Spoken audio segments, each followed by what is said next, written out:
Bismillahirrahmanirrahim. Assalamualaikum warahmatullahi wabarakatuh. InsyaAllah pada hari ini Ustaz akan teruskan dengan perkara-perkara sam'iyat. Mata pelajaran ini Ustaz akan ajar untuk murid-murid tahun 6 sahaja. Okey, ini adalah mata pelajaran Tauhid tahun 6. Okey. Jom kita pergi kepada perkara-perkara sam'iyat. Macam minggu lepas Ustaz sudah cerita mengenai apa itu perkara sam'iyat dan contoh-contoh sam'iyat dan dalil-dalil sam'iyat, hukum sam'iyat. Okey. Seperti yang Ustaz bagi tahu minggu lepas, ada 10 contoh perkara-perkara sam'iyat. Jadi Ustaz nak ingatkan balik. Apa itu sam'iyat? Sam'iyat ialah perkara ghaib yang hanya boleh didengari dan diketahui melalui Al-Quran dan As-Sunnah. Okey. Jom kita tengok kepada contoh yang pertama. Contoh yang pertama ialah pahala. Kalau orang tanya, apa itu pahala? Maka kita boleh jawab dengan pahala ialah balasan baik untuk orang yang taat perintah Allah Subhanahu wa taala dan meninggalkan segala larangan Allah. Macam yang kita tahu, orang yang baik dia akan dapat pahala balasan yang baik. Okey. Seterusnya, dosa. Dosa ni apa? Dosa ialah lawan kepada pahala. Kalau tadi dapat balasan baik, kalau buat benda baik dapat pahala, kalau buat benda buruk nanti dapat dosa. Apa itu dosa? Dosa ialah balasan buruk untuk orang yang melakukan perkara yang Allah larang dan meninggalkan apa yang Allah suruh. Dia buat benda yang terbalik. Yang Allah larang, dia buat. Yang Allah suruh, dia tak nak buat. Jadi dapat dosa, balasan buruk. Macam yang kita tahu, orang yang banyak buat dosa akan masuk ke dalam api neraka. Orang yang banyak buat pahala akan masuk ke dalam syurga. Okey, tengok yang ketiga. Alam barzakh. Apa itu alam barzakh? Alam barzakh ialah satu alam lain bagi orang yang telah meninggal dunia. Contoh, kalau orang tu dia dekat dunia ni, dia meninggal dunia kan, secara automatik dia telah pun masuk ke dalam alam barzakh, di mana satu alam selepas sahaja dia meninggal dunia. Dan alam barzakh ni ialah tempat orang-orang yang telah meninggal dunia menunggu mereka dibangunkan balik oleh Allah Subhanahu wa taala dan pergi berkumpul di padang mahsyar. Bila tu? Kena tunggu hari kiamat dahulu. Bila kiamat, nanti Allah bangunkan semua orang yang telah meninggal dunia ni pergi berkumpul dekat padang mahsyar. Awak nak bayangkan padang mahsyar tu macam mana? Awak boleh bayangkan ianya adalah seperti padang Arafah. Nanti cari macam mana rupa padang Arafah. Seterusnya, mahsyar. Macam Ustaz bagi tahu tadi, mahsyar ni ialah tempat untuk berhimpun dan dihisab amalan. Sama ada seseorang itu akan masuk syurga ataupun neraka. Hisab tu apa?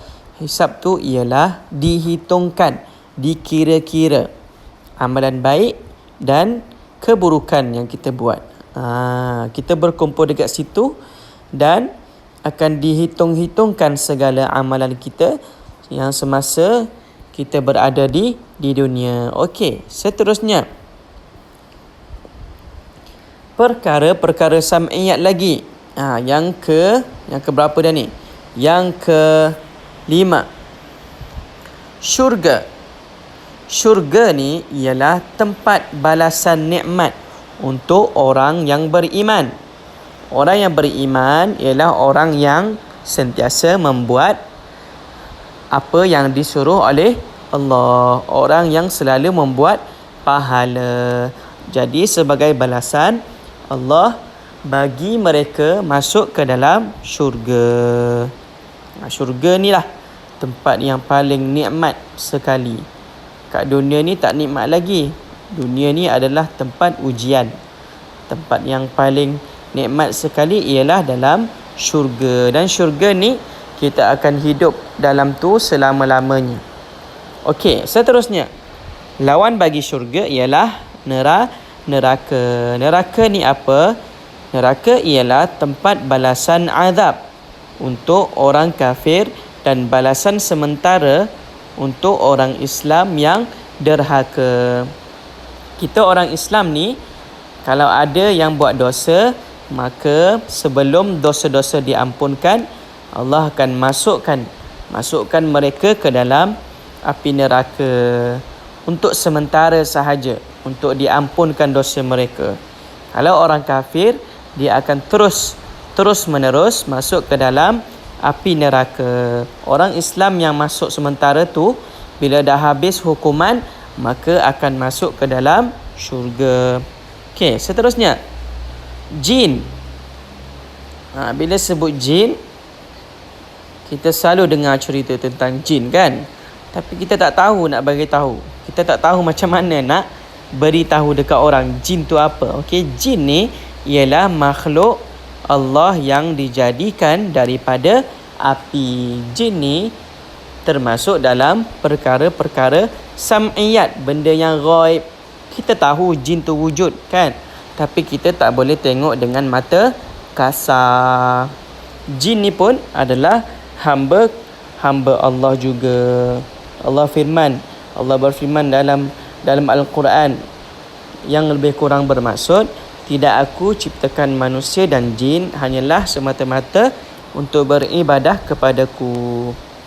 Okey, seterusnya, mizan. Mizan ni apa? Mizan ialah alat untuk menimbang amalan manusia dan jin semasa berada di dunia. Okey, mizan ni, kalau orang tu, awak kena bayangkan, mizan ni adalah alat penimbang. Bila alat penimbang, dia ada dua tempat untuk ditimbang. Satu belah kanan, satu belah kiri. Awak kena bayangkan macam tu. Bila dia letakkan belah kanan, bila berat belah kanan, seolah-olah bila dia diberatkan sebelah kanan tu, ianya bermaksud bila berat belah kanan, maksudnya awak lebih berat pahala, maksudnya banyak pahala. Kalau bila berat belah kiri, maka banyak dosa. Orang yang banyak pahala, timbangan mizannya berat ke arah pahala, maksudnya pahala lagi berat, maka dia akan masuk syurga. Orang yang berat dosanya lebih daripada pahala, maka dia akan masuk neraka. Wal'iyadu billah. Okey, seterusnya, sirat. Sirat ni ialah jambatan ataupun titian yang merentasi neraka untuk ke syurga. Sirat ni awak bayangkan satu jambatan. Sirat ni, nak cakap lebih halus ni, ianya adalah lebih halus daripada sehelai rambut. Sangat-sangat halus. Mustahil untuk kita rentas. Kita akan lalu atas jambatan tu. Dan sesiapa yang gagal, berarti dia akan masuk ke neraka. Wal'iyadzubillah. Kalau sesiapa yang berjaya, maka maksudnya dia akan masuk ke dalam syurga. Semoga kita semua lepas titian sirat. Seterusnya, yang terakhir,